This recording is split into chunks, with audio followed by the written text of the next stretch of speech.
Hey,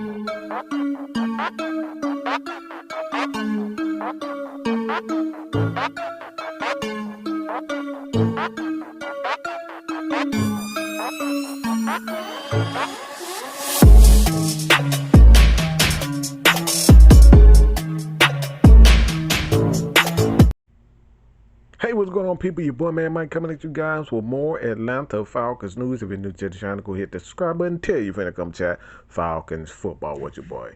Arthur Smith is obviously just not happy. All right, he's not happy, and he damn sure is not happy with the questions. This is this is his response. I don't need consolation. Like, oh, console me. Get the hell out of here. This is big boy professional football. Arthur Smith. Look, he's just not fine. He's not feeling it. And, at the end of the day, man, I absolutely love this because when you look at it, man, look, you lose. There's no excuses. He manned up for it. And as a coach, you have to man up for it. You can't continue to make excuses.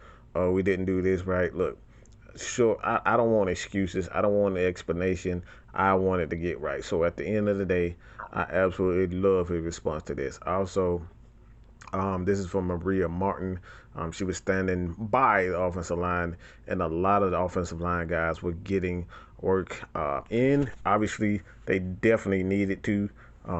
Look, man, at the end of the day, you can't continue to play as poorly as the Atlanta Falcons have done.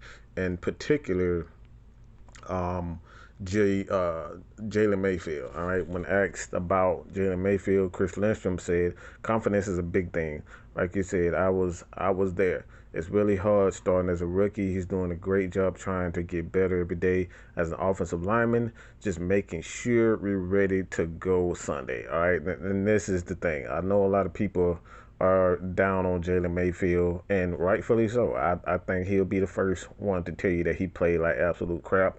You can see the picture with his head down and whatnot, but this is big boy football. Like Arthur Smith said, this is big boy football. You got to get back to it, and at the end of the day, man, all right, this is what you're supposed to do. All right, you're supposed to get back in there. You're supposed to, go to practice, get yourself ready. And at the end of the day, man, I think the Atlanta Falcons will get things, they'll get things straight.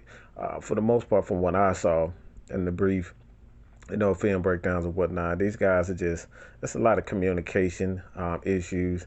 Guys assuming that he's going to get this. So it's all chemistry, all right? It comes in time. These guys are rookies. These guys did not have too much time together in the preseason. Obviously, they didn't play in the preseason, but at the end of the day, man, they're going to get it. All right.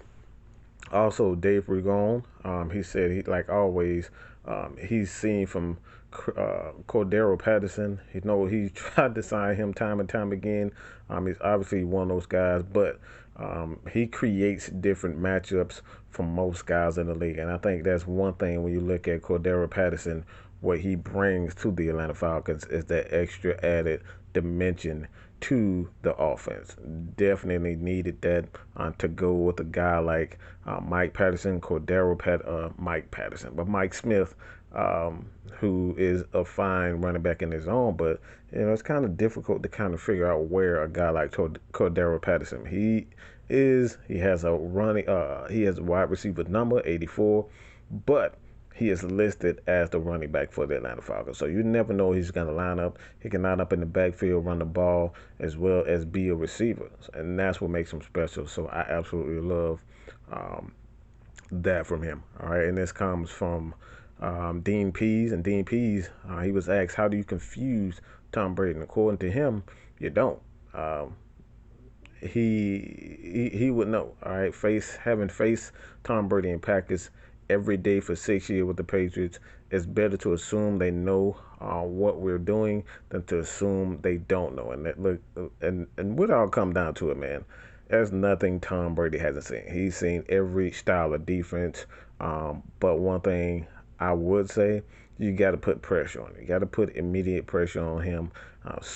Mix up the coverages and do things that he may not expect. So at the end of the day, man, You can only do what you have to do. All right, and at the end of the day, Tom Brady is still going to be perceived as the GOAT. All right, I think he's obviously in that conversation with being the greatest of all time. No one would argue that, but at the same time, man, look, the Falcons are, they have a weakness. Tom Brady has a weakness. So we're going to see what happens in this upcoming game. Let me know what you guys think about this, man. Continue to support your boy here at Mad Mike Sports. And I'm gone, baby. Peace.